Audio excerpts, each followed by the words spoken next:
मध्य प्रदेश में बसे ओरछा के सभी महल बेहद खूबसूरत हैं और बुंदेला राजपूतों की सभ्यता और संस्कृति को बखूबी दर्शाते हैं। लेकिन यहाँ पर एक महल ऐसा भी है जो मुगल बादशाह अकबर के बेटे जहांगीर के नाम पर है। तो हिंदू मुस्लिम सभ्यता को मिलाकर बनाया गया ये महल जहांगीर ने नहीं बल्कि ओरछा के राजा वीर सिंह जुदेव ने जहांगीर के लिए बनवाया था। इस महल के बेसमेंट में 100 कमरे सैनिकों के लिए और ऊपर के हिस्से में बाकी के 136 कमरे मेहमानों के लिए बनाए गए थे। लेकिन हैरानी की बात ये है कि इतना विशाल महल बनने के बाद भी जहांगीर ने यहाँ पर केवल एक रात बिताई थी। तो आइए जानते हैं इस जहांगीर महल से जुड़ा पूरा इतिहास, जिसके तार इन बातों से भी जुड़े हैं कि जहांगीर ने अपने पिता अकबर के बेहद करीबी सलाहकार और उनके 9 रत्नों में से एक अबुल फजल की मृत्यु क्यों करवा दी थी और क्यों बुंदेलखंड के प्रसिद्ध नृत्यांगना राय प्रवीण ने अकबर को शर्मिंदा होने पर मजबूर कर दिया था।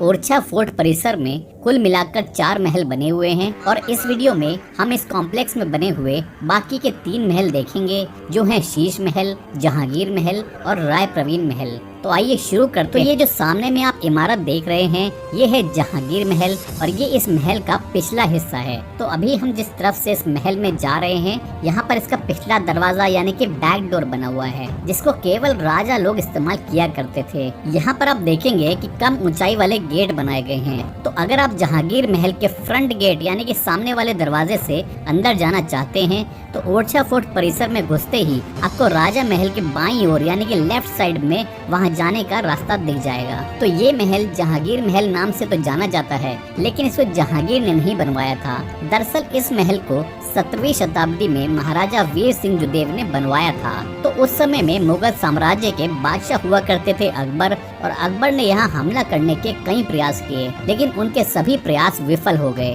और वो ओरछा को अपने अधीन नहीं कर पाए। अकबर के बेटे थे जहांगीर, जिनको हम सलीम नाम से भी जानते हैं। तो वो उस समय अनारकली को चाहते थे और अकबर को ये बात बिल्कुल पसंद नहीं थी, जिसकी वजह से बाप बेटे में अनबन रहती थी। और उधर अकबर और राजा वीर सिंह जुदेव भी एक दूसरे के शत्रु बन चुके थे।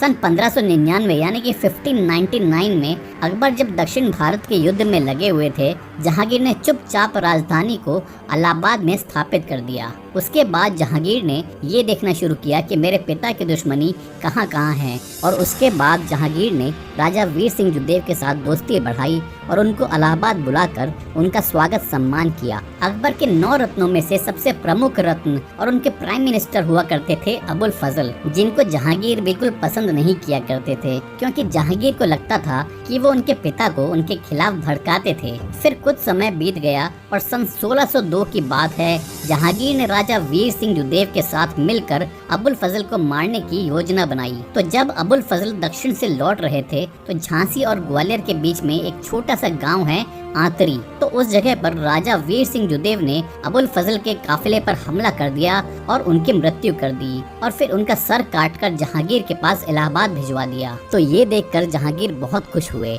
और उस समय यहाँ गद्दी पर बैठे थे राजा राम शाह। तो जहांगीर ने राजा राम शाह को गद्दी से हटाकर वीर सिंह जुदेव को ओरछा का राजा बना दिया। तो राजा वीर सिंह जुदेव का स्वागत जिस तरीके से इलाहाबाद में हुआ था उससे वे बहुत खुश हुए थे।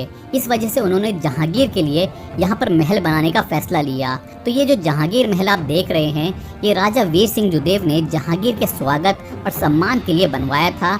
और खास बात ये है कि जहांगीर यहाँ केवल एक रात के लिए रुके थे। तो ये महल इंडो इस्लामिक आर्किटेक्चर का एक बेहतरीन नमूना है और इसको हिंदू, राजपूत और मुस्लिम दोनों ही शैलियों का उपयोग करके बनाया गया था। तो ये है इस महल का मुख्य आंगन, जो कि चौकोर यानी कि स्क्वायर शेप का है। इसके बीच में आप देखेंगे उस जमाने का स्विमिंग पूल बना हुआ है, जिसके चारों किनारों पर जकूजी बनाए गए हैं, जिनमें खुशबू के लिए गुलाब जल, इत्र और तरह तरह के फूल पत्तियां डाली जाती थी। उस समय में इस जगह को डांस के प्रोग्राम्स का आयोजन करवाने के लिए बनवाया गया था। ऊपर की ओर आप देखेंगे कि चारों तरफ में बालकनी बनी हुई है, जहां से लोग बैठकर यहाँ होने वाले डांस के प्रोग्राम्स को देख सकते थे। इस जहांगीर महल के नीचे में एक बेसमेंट बना हुआ है, जहाँ 100 कमरे सैनिकों के रुकने के लिए बनाए गए थे। तो ऐसा बताया जाता है कि उस जमाने में वो सभी आपस में जुड़े हुए थे, यानी कि इंटरकनेक्टेड थे। बेसमेंट के अलावा यहाँ ऊपर में कुल मिलाकर 136 कमरे बने हुए हैं, जो कि मेहमानों के ठहरने के लिए बनाए गए थे। यहाँ आप देखेंगे छज्जों के नीचे में हाथी बने हुए हैं जिन्होंने कमल के फूल को पकड़ा हुआ है। तो कुल मिलाकर यहाँ इस आंगन में ऐसे 108 हाथी बनाए गए हैं, क्योंकि तुलसी की माला में भी 108 दाने होते हैं, इसलिए इसको शुभ माना गया है। तो इसके ऊपर वाली जो मंजिल आप देख रहे हैं, इसको मुस्लिम डिजाइन से बनाया गया है और सबसे ऊपर वाली मंजिल को हिंदू मुस्लिम मिक्स्ड आर्किटेक्चर से बनाया गया है। सबसे ऊपर में जो बीच में आप गुम्बद देख पा रहे हैं, जो कि एकदम प्लेन है, वो मुस्लिम डिजाइन से बनाया गया है। और जो गुम्बद किनारे में बना हुआ है, जिसमें लाइनिंग बनी हुई है, वो हिंदू राजपूत डिजाइन से बनाया गया है, जो कि देखने में आपको बिल्कुल कमल के फूल की तरह ही लगेगा। और एक खास बात यह है कि इन सभी गुम्बद में एक समानता है कि इन सभी के ऊपर में आपको कमल के फूल की आकृति दिखाई देगी। और आप देखेंगे कि ऊपर में छोटी छोटी छतरियां बनाई गई हैं, जो कि राजपूताना डिजाइन है, और साथ ही में जालियां भी बनाई गई हैं। तो ये हिस्सा जो आप देख रहे हैं, ये जनाना अपार्टमेंट के रूप में जाना जाता था, यानी कि ये रानियों के लिए बनाया गया था।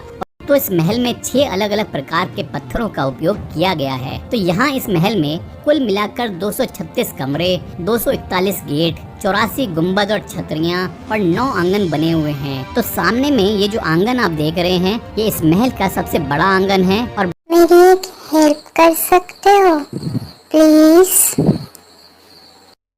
बाकी के 8 आंगन इसके ऊपर वाली मंजिल पर बने हुए हैं। तो जैसा कि मैंने बताया कि ये महल हिंदू और मुस्लिम दोनों सभ्यताओं से मिलाकर बनाया गया था। तो यहाँ पर ये जो 2 बालकनी आप देख रहे हैं, ये हिंदू शैली से बनाई गई थी। और इस तरफ में जो 2 बालकनी और दरवाजे आप देख रहे हैं, जिनमें आर्च बने हुए हैं, ये मुस्लिम शैली से बनाए गए थे। इसी के सामने में हनुमान जी का मंदिर भी बना हुआ है और ओरछा फोर्ट कॉम्प्लेक्स और इसके आसपास में जगह जगह पर हनुमान जी और शिव जी के ऐसे मंदिर बने हुए हैं। तो आइए अब आपको इस जहांगीर महल की पहली मंजिल पर लेकर चलता हूँ और आपको जहांगीर महल का मुख्य द्वार दिखाता हूँ। तो ये है इस जहांगीर महल का मुख्य द्वार, यानी कि मेन गेट, और ये पूर्व दिशा से खुलता है। इस गेट को कहा जाता है तोरण द्वार। और आप देखेंगे कि इसके चारों ही तरफ में बहुत ही खूबसूरत नक्काशी की गई है, जिसको बनाने के लिए लाल बलुआ पत्थर यानी कि रेड सैंडस्टोन का इस्तेमाल किया गया है। तो यही इसी गेट से जहांगीर का अभिनंदन हुआ था। और यहाँ ऊपर में जो आप झरोखे देख रहे हैं, इनसे उस समय में जहांगीर के स्वागत के लिए ऊपर से फूल बरसाए गए थे। आपको यहाँ पर डोम यानी कि गुम्बद दिखाई देगा।